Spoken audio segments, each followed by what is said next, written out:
Hi, everyone. Welcome back to Mommin'. I'm Megan. And I'm Jessica. We're so excited to join you for this week's episode of Mommin'. You have to forgive Megan. She has a serious case of the giggles, and she just told me that it's a Pavlovian response to seeing me to laugh, which I'm not quite sure how to respond to that. Not to seeing you, because I kept laughing when I was trying to speak into the microphone for some reason. I don't really know if that's like a Pavlov thing. I don't know. I don't know. I don't know how to take that. I guess I'll be happy Yeah, that it's towards the microphone and not me. I just couldn't look at you because it was making me laugh harder. Oh, that So was... here we are. This should go well. Yeah, this should go great. Oh, we hope everyone's having a great week. And had a wonderful Thanksgiving, whatever everyone was able to do, and whatever delicious food you were able to eat. Mm-hmm. Yeah, what's your favorite on Thanksgiving? Stuffing. And Sean finished. There was half a container of stuffing left, and I had given some to the kids, and I had some for lunch. And when I went to go get some that night, it was gone. He said, "Well, I assumed you left the rest of it for me." Oh, And he ate it. He just ate it. I'm yeah, so I upset. did not. Also, I'm like, well, we ate. I'm trying to think. We had leftovers for lunch and dinner one day, and then lunch again yesterday. But I think we still have a little stuffing left. How? I don't know. Maybe Mom gave us more. Well, our mom made trays for both of us since we couldn't be together on Thanksgiving. Did she tell you that she forgot to save any for herself? No. What? She told me that the day that we all met at the Christmas tree farm, and she said, "Well, it was so silly of me. I gave a tray to you and a tray to Megan, and I forgot to give any to myself." Sounds like a mom thing to do. Serve Very everyone mom else. thing to do. I know. I felt so bad though, and she made us pumpkin pie, which was so good. It was so good. I think we might have a little left.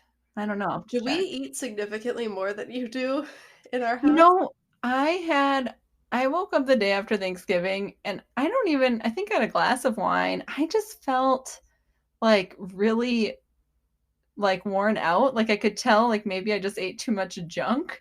And so the next day I didn't really feel like pie. So everyone else had a second, but I don't even know if I've had pie again. So that might be why.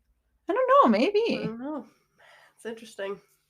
I don't know because the other day, how quickly do you go through peanut butter in your house? Oh, really quickly. Okay, yeah. But I have a Like, smoothie like almost every day and put some in. And then every time I make a smoothie, the kids see it and they each get a spoonful of peanut butter because they do. oh my gosh. I know my Tori claps now. Would you see peanut If she butter? sees it, if she can tell I'm gonna put it, because sometimes I just put it right on our plate, and she'll like ooh and clap over it, and I'm like, I you get are my it. child, yeah. It's so good. It's so good. So all of us met up at the tree farm, like I mentioned, to go look for Christmas trees. Yes, we went socially distanced and with masks. And my daughter fell in love with this tree, but my husband wasn't there with us that day, so we were just there to hang out and help everyone else find their trees. And she fell in love with it, was so sad, was like hugging the tree. So Asher and Tori came up and hugged Nora hugging the tree.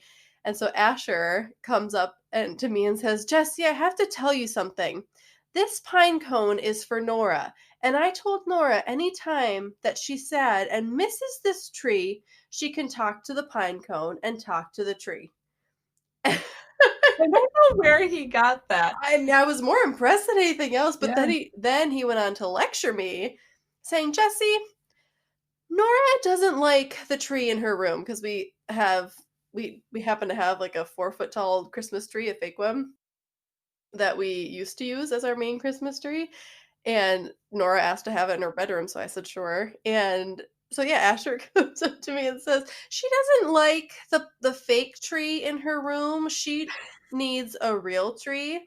And they said, "Oh, did she tell you that?"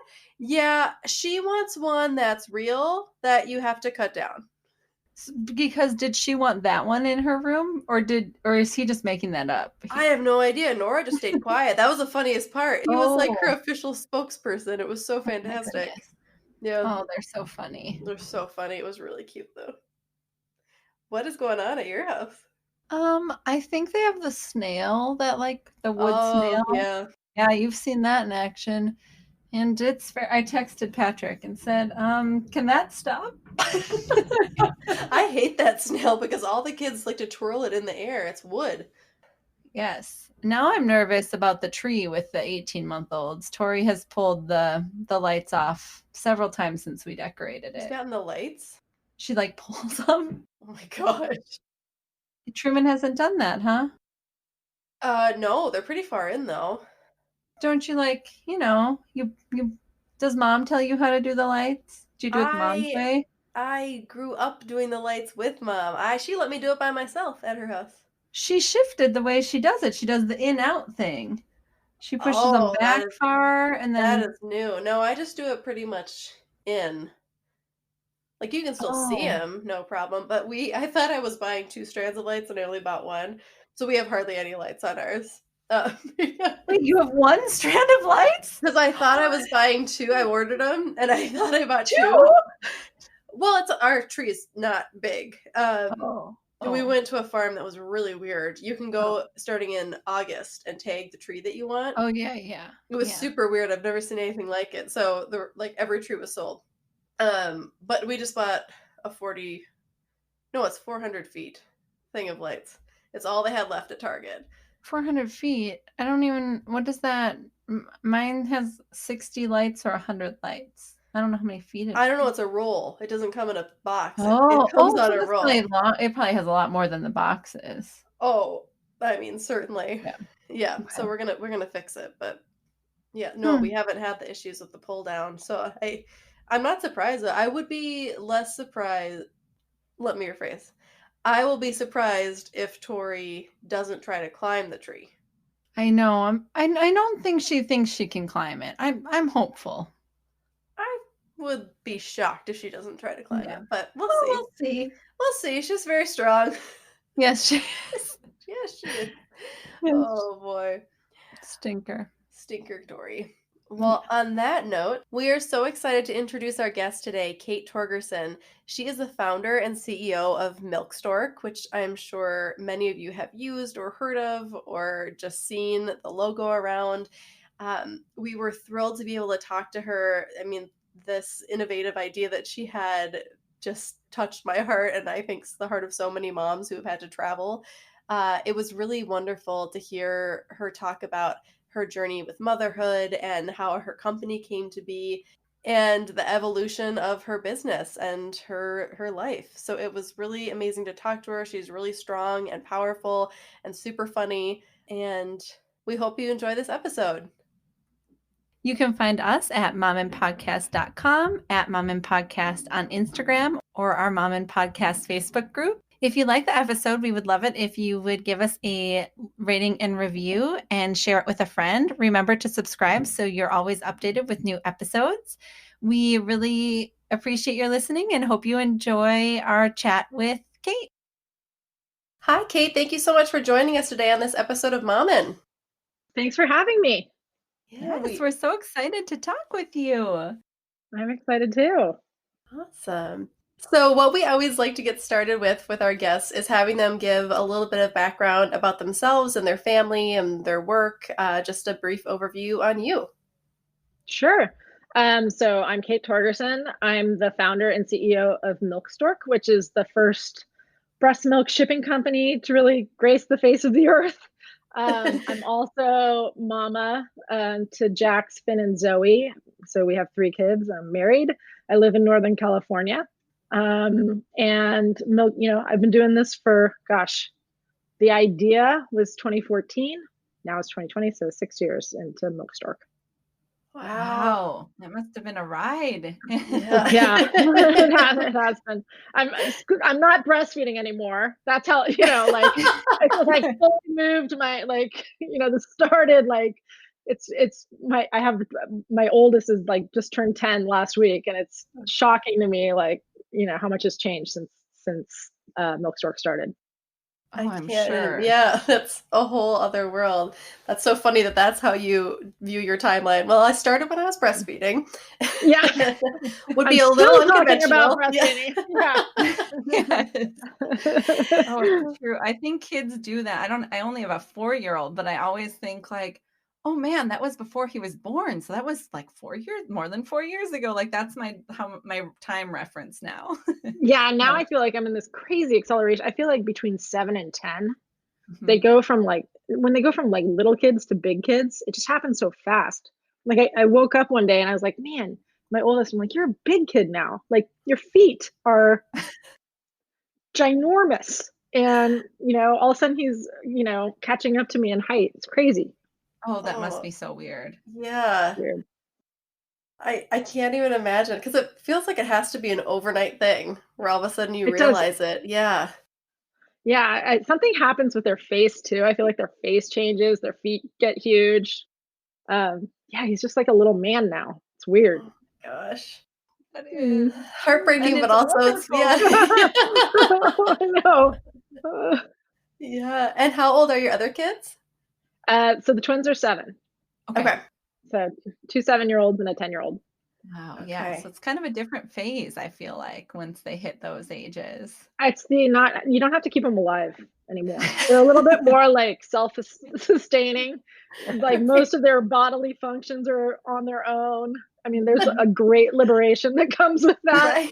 Right. We're still like Bath. My oldest son has long hair, and so he's like, now, but he's totally doing his own showers. But I have to Mhm. audit his hair washing because it's Mhm.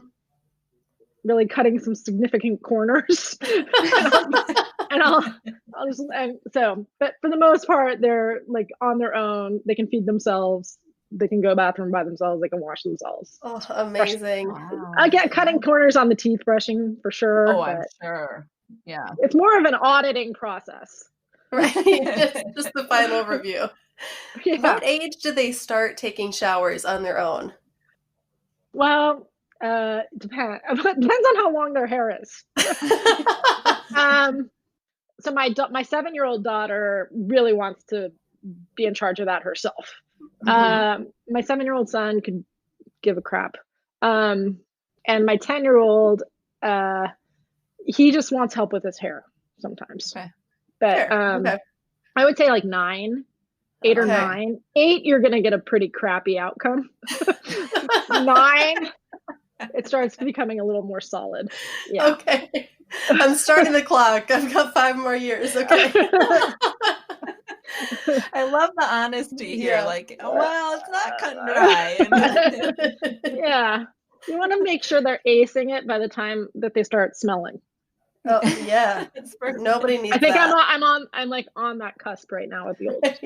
Especially that impacts the whole house, so for sure. Yes. Yeah, Oh, especially yeah. now. Yeah. Right. Yes. Well, something we like to dive a little bit deeper into before we kind of move on is just how you decided and what your journey was like becoming a mother.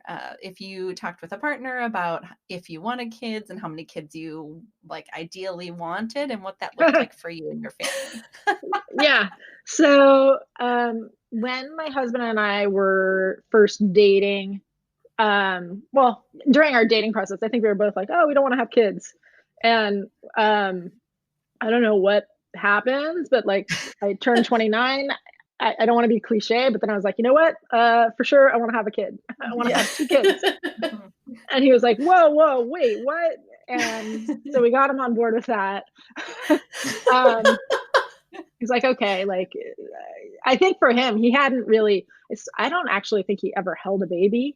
Like, I Oh, don't think he had a lot wow. of interaction with, like, little kids. And I actually Mhm. don't think that's kind of that uncommon with Mhm. some men, like, it doesn't enter their field, I don't know. Mhm. Mhm. It wasn't like I was holding a gazillion babies at that point either, so I don't know. And then, yeah, we found out that it wasn't gonna be that easy. So after we got married, we tried for a couple years to have a kid, found out that we had infertility issues, and my doctor at the time said, run, don't walk to the reproductive endocrinologist. Cause at that point I was 36 years old. Okay. Or I think I was 35. Yeah, I must have been 35. And she's like, you know what, just understand what you're dealing with. And so both of us did. We found out we had male factor infertility. So I was I had good ovarian reserve, which was a blessing. But I always wanted to get a shirt that said, like, it's not me, it's him. Because when everyone's asking you, like, oh, when are you going to have kids? You guys have been married for some time. I need a shirt that I can wear around. So we were really successful out of the gates with my first. We got pregnant on our first round of IVF. We did IVF XC. And to this day, I have like pictures of Jax when he was an embryo. Oh. Just his birthday was last week. And I was like, I need to show you the pictures of you before you were you. There was 3 of them. I'm like, which one was you? He's like, I think this one. I'm like, okay, cool. Like, it's such a miracle of modern science that he exists. And to this day, I look at him and I'm like, I can't believe that you were a sperm that we caught out of nowhere and forced into an egg. And then here you are. With the twins, so I breastfed Jax for 18 months. And then at that point, I think, so I had him when I was 37. So I was 39 when we started with the twins. Okay. And I had convinced my husband, by the way, also didn't want to have 2 kids. He was on board with just the one. I got him on board with the one, and then he was like, I'm really happy with one. Like, and I was like, I really feel like there's a person missing in our family. Like, I don't know it's like this feeling that like there's somebody supposed to be here. Yeah. And so went on the second round of IVF, much harder this time. I was older, and with the twins, I think we must have been 2 rounds, and I was starting to get worried. Oh, and then I was going in after the second round, going in for the blood test, and I had started spotting, and I was like, oh my God, this is it. And like, this is not going to work. And got the super high blood test back, the HCG or whatever. And so they're like, it might be twins. But then, it's supposed to double. It's supposed to double every 2 days, and it wasn't doubling. And I was like, oh, and that's not a good sign. But then we go in for the ultrasound, and she's like, well, there's 2 egg sacs. One has a heartbeat and the other is empty. And so we're going to measure the one with the heartbeat, and then we're just going to measure the empty one just for whatever diagnostic purposes. So we're a little like, I don't know how to describe the feelings, happy, sad at the same time. And she starts measuring the empty sac. She's like, oh, nope, there's a heartbeat in there. You're having twins. And my husband was not expecting that. Wow. I mean, we went and got burritos right after that. And we're just sitting there and we're like, okay, we need to get a new car. We probably need to get a new house. We're going to have 3 college tuition payments at the same time. Like, it was forecasting into the future of just craziness. Wow. So it was, I mean, that whole journey was probably, God, like 6-7 years of our life. Was that, go ahead. Oh no, it's a roller coaster. I mean, it's just a complete roller coaster. And did you do 3 egg retrievals? Is that what I'm kind of hearing? We did. So we did 1 egg retrieval with my oldest, and then we had leftover embryos from that because we had frozen. So did the frozen for when we were going back for the twins. That round did not work. Did another fresh round and did not have any leftovers. We had no viable embryos and they put the best one in, and then we didn't have any that made it to we did a day 3 transfer for those. Didn't have any that went to day 5. And they had given me a different cocktail for the egg retrieval, or for the, God, I don't even remember what it's called. The beginning of the cycle. And then the second one, they gave me the original cocktail that I had gotten with my first and had a much better outcome. And we were able to go to day 5 with Jax, my oldest. We weren't able to make it to day 5. We went to day 3. I also had human growth hormone, which was kind of revolutionary at the time. And I do think that played a role in the fact that we had 2 good embryos make it, or blastocysts, at day 5. Okay. Um, and those are your twins. You those are implanted our both of them. twins. Okay, Yeah. cool. Yeah. Wow. I feel like I know way more than I should No. about blastocysts and embryo no. quality. And So people who haven't been on an IVF journey, maybe you wouldn't understand, but anyone who listens who maybe they would, but I think anyone who's supporting someone who's been through IVF or has gone through it themselves, like those are just the things that are a part of your daily life for a little bit. And oh my so gosh, I think it's helpful. Follicle count, like I was living and dying by follicle count, uterine lining.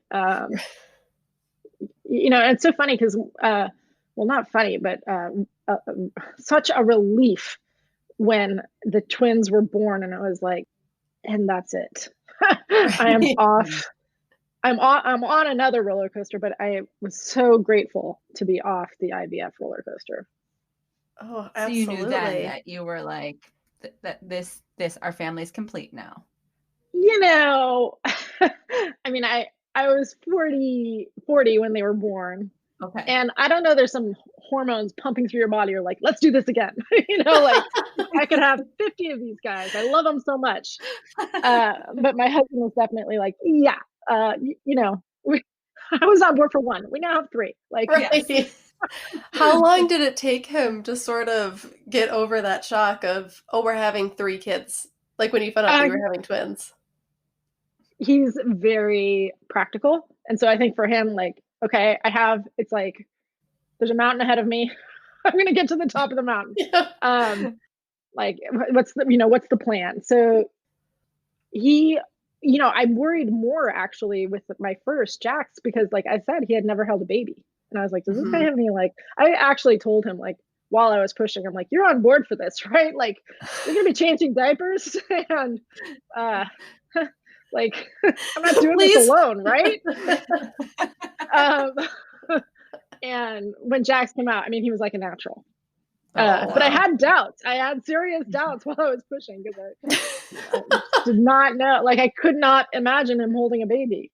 And that's definitely the time to have that conversation. Yeah. Yeah.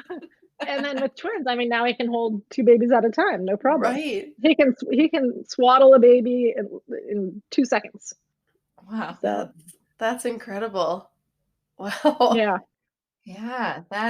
What was that like, being pregnant with twins after experiencing having 1 baby the first time? It's a really good. It's such a weird experience, because it really did feel like an embarrassment of riches too, having gone through IVF and knowing how hard it is for moms to get pregnant in the first place. So to be carrying around 2, it felt really, really special. And also, I had great empathy for, because a lot of the other moms who are facing this stuff would be like, oh my God, you won the lottery, you know. And I did feel really, really lucky. At the same time, a twin pregnancy at 40 years old is not an easy road. And we had subchorionic hematomas and a weak cervix, and so there was issues. But I did carry them to just over 37 weeks. I was measuring 51 weeks. Oh my gosh. That could not have been comfortable. And oh my gosh. So the other thing was, like I said, I had to get a new car. We had to get a new house, like all of this. And I was probably 35 weeks, and I was like, okay, we need to get a minivan because we need the car seat situation. There was no way you could have 3 across. And I went into the dealership, and I had my oldest, and I was enormously pregnant with twins. And I was like, listen, I don't have a leg to stand on in this negotiation. So I'm in here for a minivan. Whatever you got. What colors do you have? You know, like, that's the only option that I have. And I remember driving out, and I was like, I'm 40 years old. My stomach was touching the steering wheel, and I'm driving a minivan. And I was like, I don't even know who I am anymore. Do you like your minivan? Did you like what they I love my minivan. Okay. I love it. I feel like it's the Millennium Falcon. I love it. I did not at the time, Understandably. I mean, Yes. that's but not now a I'm like dual doors, back hitch, like we have the coffin on top for ski. Like I feel Oh, like I feel empowered in my minivan. I love it. everyone who gets one seems to be part of Mhm. that club where they're like, nope, you don't get it. The minivans are the best thing ever. I haven't jumped on Yeah, that bandwagon yet, but everyone who talks about it has that same passion for it. Mhm. it is disgusting back in the back.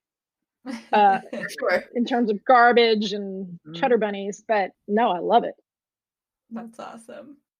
So as we can shift gears a little bit back to Milk Stork and how that came to be. If you can give us a little bit of your professional background, and then just for those who haven't heard of Milk Stork, just provide an overview of it and how this revolutionary idea came to be. Yeah, so when I was breastfeeding the twins, so as I said, I breastfed Jax for 18 months. And then with the twins, I was, you got to give the twins what the first one got. So I was really committed to breastfeeding them. Mhm. Uh, I always say that breastfeeding Jax was like rainbows and unicorns. It was like perfect, great latch, easy. I had a good supply. With the twins, it was like an entirely different story. Tandem nursing. I had one who had a good latch, one who had a bad latch. Tongue ties. I had one that wouldn't gain weight. To this day, is clinging to like the third percentile for weight as a 7-year-old. Um, and we just overcame so many challenges, but at the same time, like made it through. And so when I had a 4-day business trip, I was working for Cliff Bar at the time, super family friendly company. In fact, my kids were all at childcare there. They have on-site childcare, amazing lactation support.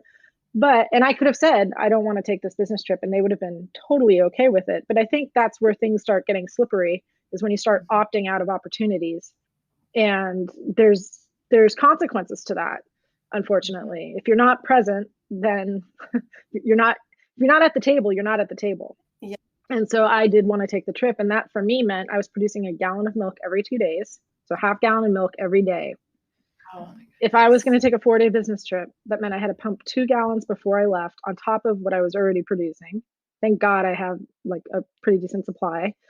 Then I had to pump 2 gallons and just deal with the Mhm. physicality of 2 gallons of breast milk out and about. And I kept just thinking, like, God, if I could just get this home, like if I could just get it, if I could shorten one, and it's a ticking time bomb. Like once you pump it, it's only got so many days on the clock. So if I could just get Mhm. it home, it would, one, alleviate the challenge of having to pump ahead of time. It would get it out of my hair in the hotel where I wouldn't have to ask for like a refrigerator, and like, or I just didn't have to manage this cold chain in my hotel. Mhm. And it would lighten my load on the flight home, and going through TSA and all of that. Mhm. I Mhm. ended up going through TSA with like two, like imagine almost like 2 jugs of breast milk, plus my wheelie bag, plus I had to use Ziplocs of ice because it was like so much milk. You can't use like a little gel pack to keep 2 gallons of breast milk Right. cold. I had to dump out my ice. I got questioned why I had so much breast milk. I had put it in Nalgene bottles just because I didn't want to have 3 million packets of breast milk. Mhm. I had to get ice on the other side from the bartender. And she was like, "Are you transporting fish?" And I was like, "No." Like, Just my milk. just Breast my milk. milk. And so I was just frustrated and pissed. Then I got home and I called my dad and I was like, "Hey dad, I had this idea." Like literally the next day, and we just got to work on it. So my dad's my co-founder. We started just, for me, I was working on Milk Stork. I didn't have any free time. So I did it while I was pumping, and I did it at night. Wow. That must I have been so launched, exhausting. you know, because I had twins, I already was in the weeds from a sleep perspective. So it didn't impact me too much the first year. I mean, I was working full time. I had 3 kids under the age of 3, but our lives were already so disrupted that that was kind of the easier time. It's like it was harder as time went on and they were sleeping because I wanted to sleep. Mhm. Right. When they That's fair. so it did catch up to me, I would say probably year 2.5. where I realized, because I was working later and later and later into the night. Because I was working full time, I would get home, do dinner, like we'd do baths, everything, and then they go to bed, and then I'd work. Mm-hmm. That, once it started getting to 1 to 2, I just couldn't do it anymore. Like I physically couldn't do it anymore. And that's when I knew that I was going to have to leave my real job and go to Milk Stork full time. Wow.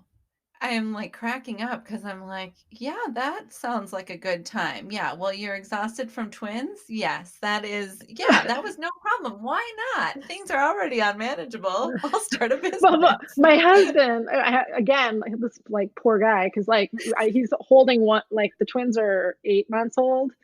He's holding one, I'm holding the other. And I'm like, I had called my dad really before I had talked to my husband. So, and I was like, hey, so I have this idea. I want to really like work on it. And he's like, now? Like, you want to do that like right now? But he was just like, weird timing. Like, but he's been supportive like the whole time. But yeah, it was, the first year with twins and a toddler is like just dark times, chaos. Yeah. I cannot survival, even imagine. Triage. Yeah. Right. Wow. So you called your dad. Is your dad inventive, or what made you think, I'm going to call my dad because he can help me figure this out? Yeah, because I knew he could help me figure it out. I didn't have any background in like cold chain logistics. My background was in marketing. And he doesn't have a background in cold chain logistics, but he's a really good systems guy. I knew he could help me think through. I could handle the marketing and the brand, and I needed someone who could tackle the logistics because it was going to be a logistical issue. And to my dad's credit, when I called him and I said, hey, I have this idea, the first words out of his mouth were, where do we start? Oh, that's awesome. Amazing. Like he never doubted it. There was no question. And he was fired up too. So he was moving faster than I was. I was not moving very fast at that point. Understandably. Yeah. Right then. And you were lugging 2 gallons of milk, more than 2 gallons of milk. What's ironic about, I never used Milk Stork myself. Oh, you never got it? No. Well, that's so funny. Yeah. Everyone's like, it must have been so great once I was like, well, it launched after they had weaned. So yeah, I never benefited from it. And what a service you're providing, though. I don't travel much for work. I'm in the medical field and I don't travel much. But the couple of times I did without my baby, I was like, this is miserable. I couldn't find anywhere to pump at the airport. They had me like pumping in the shoe shine stand that they said was closed. No! And then they're like, the guy comes back, he's like, this isn't closed. I mean, you're like, I'm like sitting by everyone else then, like, I'm not pumping in the bathroom. So I'm like crying as I'm like trying to pump and everyone's kicking me out. And you're like, where do I store this? How do I refreeze these ice packs? Like, it's miserable. So what a service for people that you are providing. I just feel like every mom, there's no infrastructure behind it. The fact that you had to go to you're like on a stage with a shoe shine. It was everyone. It's like a throne and a stage. Yeah. Like in the highest traffic area of the airport. And I was like, okay. But you're constantly having to advocate for yourself as if you're the only person on the planet to ever, like every time I went through, TSA, I'm like, honestly, why does it feel like I'm the first person going through TSA with breast milk? I have to say, the first time that I traveled and was pumping, when I went through TSA, I don't know if it's a standard because it was never the same every time I traveled. But they put little sticks inside the milk, so I ended up throwing it away anyway. He's like, well, we have to test it. We have to test it with our strips, and I was like, do you? I don't remember reading that. So after all of that work of pumping it, and I had a pretty decent supply, I remember I had to throw all of it out. I just didn't feel safe because I'm like, I don't know what's on that strip. And I heard about Milk Stork. So once I heard about Milk Stork, I almost teared up because I'm like, all the women that don't have to deal with this anymore are so lucky, and I'm so grateful to the woman who created it. Wow, I've never heard about the sticks before. That's crazy. I had another friend tell me that she had that experience, but I don't know that it's standard because it didn't happen to me the No, next time. So. no. No, I once had someone, there were two people luckily, and the female that was there was like, "Don't open those." And I was Yeah, like, "Thank you." you're Like, you totally don't. like counting on the fact, like, one, if you're breastfeeding, you have to count, you have to like win the lottery on managers at work so that you Mhm. can step away. You have to win the lottery on TSA agents so that they're not contaminating your milk. You have to like win the lottery on like pumping locations so you're not pumping on top of a toilet. Mhm. Um, it's just And the crazy. hotel, sometimes you're stuck like Oh, the putting it in concierge. a Yeah. hotel fridge and you're like, Is I this fridge don't know." cold? I can't tell. Yeah, Is this a cold fridge or is it, or the mini bar? Yeah. I yeah. mean, it's just Oh. uncharted territory. So, can you tell us what exactly comes in? Because I've read Yeah. that you include everything, like the stamps, the going back, so people don't have to worry about any of it. So, when you get your Yeah. little box, what comes in it? So it's a pretty neat cooler. It's push button activated, but it's not electronic. So you push a button within seconds, it gets cold. You put your milk in. It comes with all the bags. Comes with everything you need to close and seal the box, pre-labeled, pre-addressed with Comes with the correct. tape? Yeah, everything. That's amazing. So Wow. my whole thing was like, you shouldn't have to leave your hotel room, and you shouldn't have to ask anybody for anything else. Like, Yes. you don't need Yes. to ask for tape and labels, and you've already asked for everything, like Mhm. refrigerators and pumping. So it's everything that mom needs to be completely self-sufficient to put it in. She does need to talk to the hotel and be like, can you ship, when's your FedEx Mhm. pickup, or can you schedule Okay. FedEx? So she does need to make sure that the hotel hands it off to FedEx or puts it in a Dropbox. Okay. That was like our first product. Now we have things where we can help moms move their stashes. We've had a lot of moms move this year that have, I mean, it feels like everybody's moving, and they have Mhm. like, I have 1,000 ounces of breast milk. Like, how do I get it from California to New York? So we have solutions for that.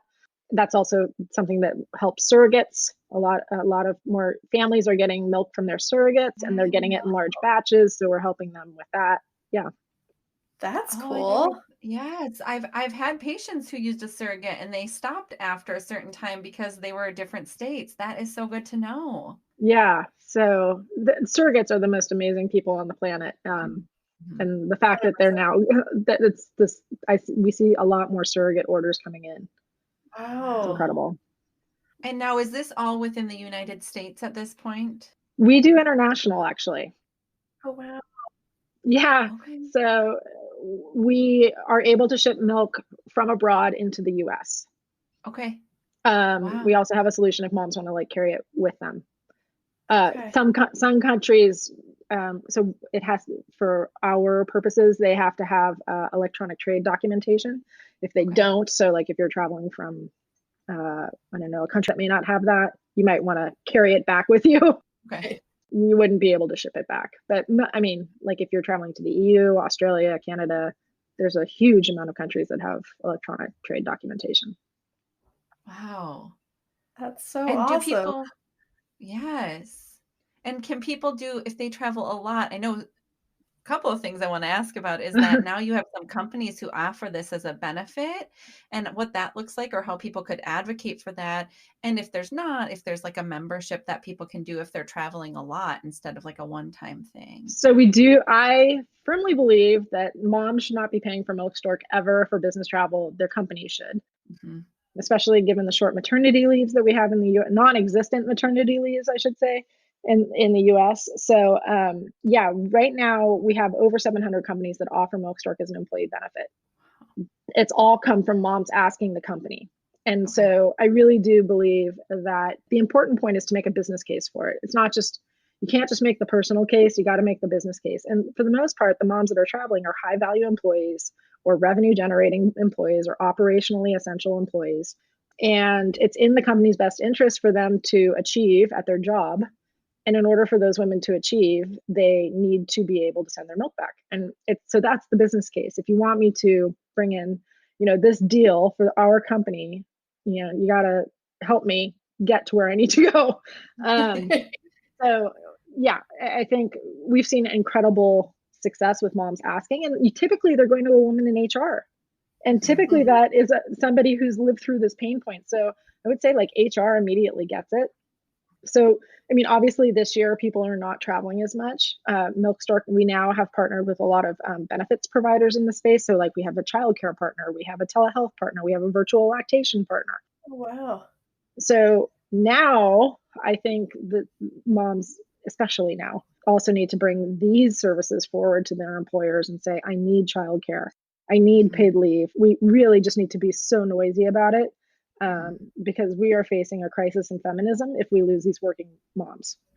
Like I said, if you are not at the table, you are not at the table. Yep. Oh, you're hitting home for us right now. Wow. Yes, that's all. Just yes to all of that. That's so important. And I love that you say that women shouldn't have to be paying for this service on their own because, like you said, they wouldn't be traveling. They wouldn't be doing this if it weren't for their companies. So, and if they had paid leave, they would be nursing at home. So it's, you know, their kids not even eating solid food yet. Right. Most women are going back to work after. Actually, most women are going back, 12 weeks if they're lucky. And absolutely, if they're lucky, if they're getting paid, if they're lucky and getting paid. Majority aren't getting paid for that. That length. Yep. So an incredible service. Thank you for that overview because I've always wondered, like, what does it look like when you get the package? I wish I had, not that I wish, but it would have been so cool to actually travel with my son now that I knew about it. So when you were getting started, though, did you hear a lot of no's because this isn't really like mom products like this aren't constant? Yeah. Constant. I still get no's. I mean, constant. I mean, doubt, skepticism, funny looks. That has totally been the experience. Not from moms, not from the people that I care about the most. But I think for one, people are totally out of touch with breastfeeding in general and this thing that women experience. That a lot of women experience lactation, whether they can decide to continue to breastfeed or not. Women who have babies lactate. So it was something I wasn't in touch with for sure. I didn't understand breastfeeding. I don't think I had conversations about what breastfeeding was with my mom until I was doing it. So it's this thing that's just like invisible until it happens, and it's invisible to society at large because unless you're pumping at a shoe shine station, for the most part, you're behind closed doors. It's the same thing with like periods. It's just it's a critical thing that happens to women, and it's something that we pretend doesn't exist. Right. Which is so funny because when you are breastfeeding, it's your whole world. Like everything is timed out. Like it is all you think about. And I know, like, trying to explain it to colleagues, like, oh, okay, well, we're going out. We're not taking a trip, but like we're going to this client's place, so I need to make sure there's a room that I can use in a cool, like, or I need every 2 hours to go, like, every minute of your life. So. It's a relentless ultra marathon. I always, for the people who don't like get it, because I think for one, people don't get that it's a supply and demand relationship. So like they don't understand that what happens if you stop doing it, or that like I often got asked, like, why didn't you just stop breastfeeding or pumping during the time that you were gone and just start when you get back? No. I was like, because like that doesn't really, one, my boobs will explode, and two, I'll lose my supply. So the way I explain it to dudes a lot is that it's like it's taking an electric car on a road trip. That's a great way. Very good. Yeah, I know, like you're gonna get to a certain mile where you don't want to be in the Nevada desert. You want to have something in sight.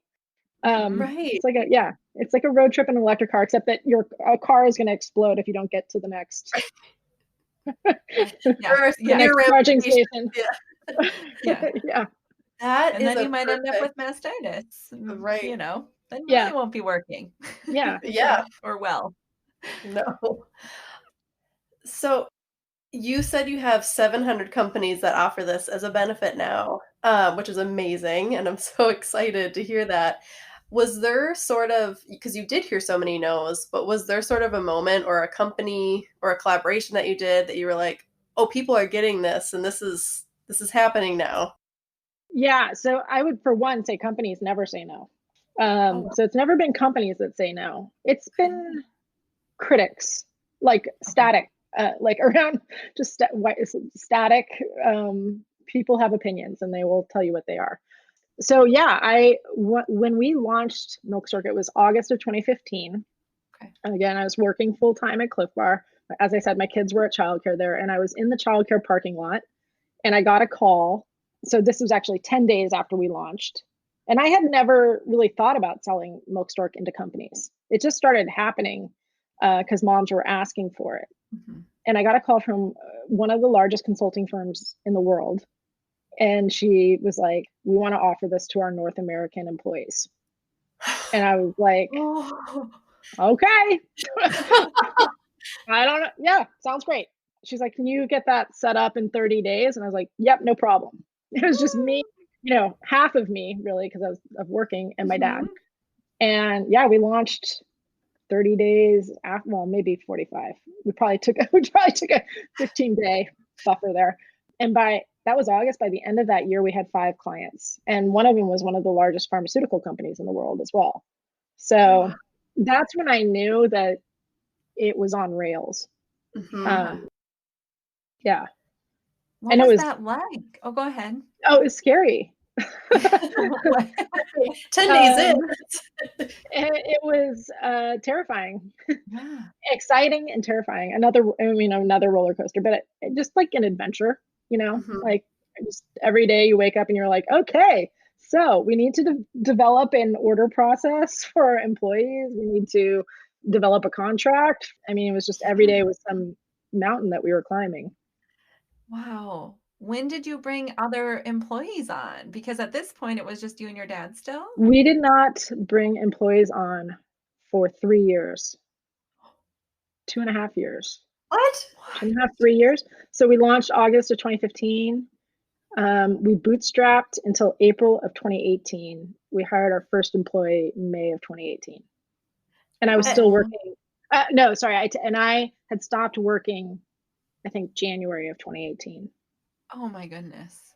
Working my real job. Yeah. So how did you do that? Yes. Actually, no, I was still working at my real job until March. Yeah, because I was trying to time it against kindergarten or 2K. Smart.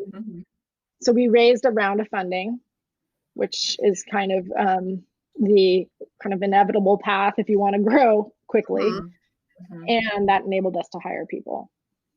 Wow. Yeah. And what did your dad say when you called him after that first call of, oh, we're 10 days in, we got this huge company? I mean, he's just like, okay, where do we start? Like, we need a contract. Like I love your dad. My dad is like even keeled. Yeah. I mean, he was excited.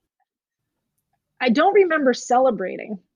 I just remember being like, holy shit, what are we going to do? It was the same thing when we launched, because we were actually in Tahoe on a family vacation. And that's when we had turned on the website and we got our first order in like 2 hours. We hadn't really done it. And my dad turns to me, he's like, well, shit, I guess we got to figure out a way to fulfill this order, and because you're turning the gears, but once the gears start like really moving, you kind of have to just keep up. Right. Oh my and you goodness. don't know every problem you're going to run. Everything is hypothetical until it's not. So yeah.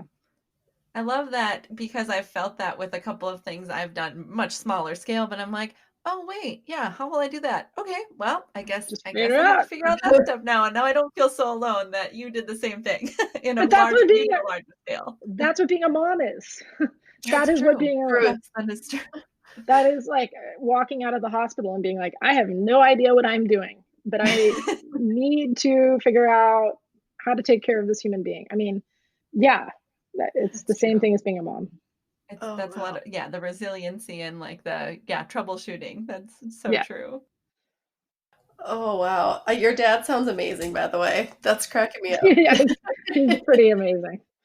I always joke, like, I'm like, never has because he's now in his 70s, who better to talk to millennial lactating women than my dad? You know, no man on this planet probably knows as much about breastfeeding, except for maybe Harvey Karp, Right. um, than my dad. I love it. Oh, that's so funny. And I'm curious because you kind of alluded to this. In what ways have you guys had to kind of pivot during this 2020 time? Are there Yeah. things you guys have done differently as a business? I mean, it's hard. This is really hard. Mhm, No one's traveling, and it doesn't look like they're going to mhm, be traveling anytime soon. So, a couple of the things that we've done that I think there's a lot of good that comes out of it, because I think we were getting pretty comfortable with our success. okay. When you have companies coming to you, you're just like, oh, when you're onto something and you're riding the wave, that's great. Mhm, The first thing that we did is because we have this client base, and we saw that moms were in crisis, working moms particularly, also stay-at-home moms. mhm, What can we do with employers to help them better support these moms fast? mhm, So we started partnering with other companies that were innovators in their space, smaller companies that didn't have a lot of experience with enterprise, and started grouping them together. We call it our flock. And these are virtual lactation support, childcare, telehealth, virtual enrichment for older kids, and grouping these benefits, and then bringing them to our employers and saying, we have these vetted benefits. You can put them into your benefits packages immediately and feel good about it. Because the other thing that was happening for HR folks is what they were shopping for that year changed immediately. Mhm. mhm. Most benefits folks are buying their benefits against open enrollment, which is November. So by March, April, they've pretty much already figured out what they were going to be onboarding. And COVID really threw them for a loop as well. I don't think most employers were considering childcare, especially childcare in a pandemic. Mhm. Mhm. So that, they needed help also. Employers needed help and moms needed help. So we did that. The other thing too is we started having researchers come to us who were studying COVID in breast milk. So we've had University of Idaho is doing a study on the transmission of COVID and the response that infants have to COVID positive breast milk. So we're supporting them with logistics. Also, Mount Sinai, they're studying if you can extract antibodies from COVID positive breast milk. So these studies started coming to us because they need cold Mhm. chain logistics to collect the milk from the donors. So Wow. Wow. that's been great, because I feel like, oh, well, at least we can help. And what can we do from a breast milk standpoint too? Like, how can we kind of bring visibility to breast milk and its role in COVID? That's Right. amazing. Yeah, and in an area that there's nothing, no, like, at least to my knowledge, there Mhm, wasn't, at least in the beginning, and so moms everywhere are panicking about what mhm, to do if they're nursing or if they are pregnant. mhm, Yeah, So and I think too, for researchers, those researchers that have been studying breast milk, all of a sudden had a spotlight on them in a way that they hadn't before. And so it's great that it's also kind of that there's all these breast milk studies happening. mhm. It is an essential nutrient. There's all the gut microbiome research that's going on. I think it just kind of helped bring breast milk and breastfeeding forward Mhm. mhm. in a way that didn't that now they're getting attention for the research that they do. That's Yeah. fantastic. Wow. Well, thanks for sharing that piece of it, because I was curious when we started chatting of how that has changed since people are grounded right now a lot, yeah. Yeah, yeah. Well, that was an inspiring roller coaster ride to hear, so I Mhm. can't imagine what it was like to live, but you and your dad are amazing, and the company is amazing. So, switching gears again, now that we are in this crazy time, especially, what are you doing, or what is sort of your go-to for giving yourself a little bit of self-care or just giving yourself a little downtime? I know that elusive Oh, question. I think, the work-life balance question has turned into the self-care question. And I Probably, have to say, Probably. I'm really glad that the work-life balance topic has gone away, because there's never been work-life balance. It's always been Mhm. work-life complexity. And that is that's what we're really up against. We're not work-life balance doesn't exist. I Mhm. will say that 2020 has really forced me to feel my feelings. I used to kind of just dismiss things as like, oh, I'm busy, uh, or oh, I'm stressed out. But like, I have felt the need for oxygen in a way in 2020 that I have not felt before. And to me, it's like almost like you're just coming up for air. And it's not things like just taking a shower. It's like, I do need to work out. And I don't work out for vanity reasons. I'm like looking at my Peloton right now. It's because it's like coming up from the depths and just being like, I can breathe again. So I've been working out more. It's so funny. My New Year's, my commitment to myself at the beginning of the year was that I was going to spend more time outside, like 30 minutes a day outside. That has been fairly easy to achieve during the pandemic because I'll sit outside and work, and just to have the sun shining and like kind of be this spot on the earth and the universe is so big, my life is so insignificant. It just is like, we're this is a moment in time. And then the other thing is, I was not a good reader up until this year. My kids are now taking a Spanish class every morning from 7:30 to 8:15, which is gonna it's the death of me. But during that time, I read. Oh, that's awesome. So it's been just an opening in my schedule because it's before kind of work hours, and I can just sit and read and have coffee. And the last thing I will say is that I don't work at night anymore. Oh, good. Awesome. I really don't. I feel like I physically can't anymore. I don't know if it's because of my age or what, but I'm just like, I need to not work at night. And so sleep and rest and turning off are really, really, I need them. I need it in a way, and I've acknowledged it. At the beginning of COVID, I was feeling guilty for it. I don't feel guilty for it at all. Good. For you. You should, yeah. And you've gotten to this point, right? When you were working a job and starting a business, you had to do it, but now you're here. Yeah. I mean, otherwise you're in this, like, there's not enough hours in the day. There are enough hours in the day if we make the right choices. Really, work needs to adjust to the human pace, not the other way around. So especially now as we're like homeschooling kids and working, like we can't make more time. We can't, the time has to adjust to the container, and the container is a human being. The work has to adjust to the human being. I love how you're saying that. It's true, but I don't think of it like that ever, but you're right. Right. Yeah. Well, so now I wish we could, I always feel this way. I'm like, I have a lot more questions, but we'll respect your time. So we are just going to move on to kind of our quick end of the podcast questions, with our first one being a goal that you have for you and your family, either in the short term or the long term. So I think one goal I have, so our physical world has gotten really small during COVID, and it's really cozy and tiny and safe feeling, but there are major things happening in the world. There's systemic racism that, the country's reckoning with. We have this election going on. So I think, as this pandemic continues, I want my kids certainly to feel safe and cozy, but to not lose a more global perspective. And to still be able to look at the bigger picture and still look at the world from other people's perspective. So being small and being big at the same time, I think, is a goal. And just keeping them, like they're watching CNN, telling them what's going on, explaining it. That's awesome. Yeah. That's great. It's important. Very important. Yeah. But like you said, also finding that balance. Yeah. And I feel, and they're 7 and 10. So I feel like this is when you start needing to have opinions about the world. You need to start having a perspective, your own point of view. Yeah. Oh, love that. Great answer. Do you have a favorite piece of parenting advice or a tip that has been vital for you? Bribe your kids to eat food. And don't feel bad about it.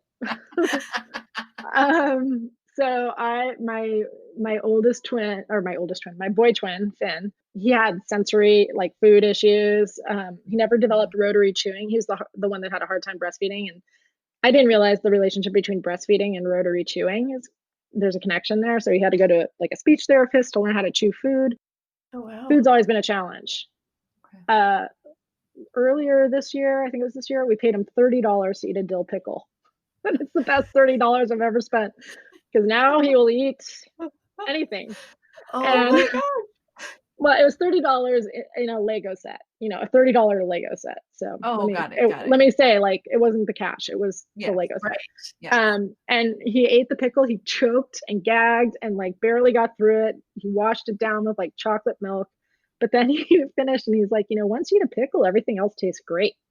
And I was like, man, there's a life lesson there, buddy. Does he like pickles? Like, no, he hates them.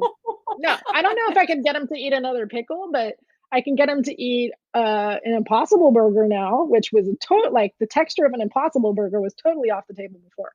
Wow. Rock cauliflower. On it. Yeah, like I'm like, you don't ever have to eat another pickle as long as you live.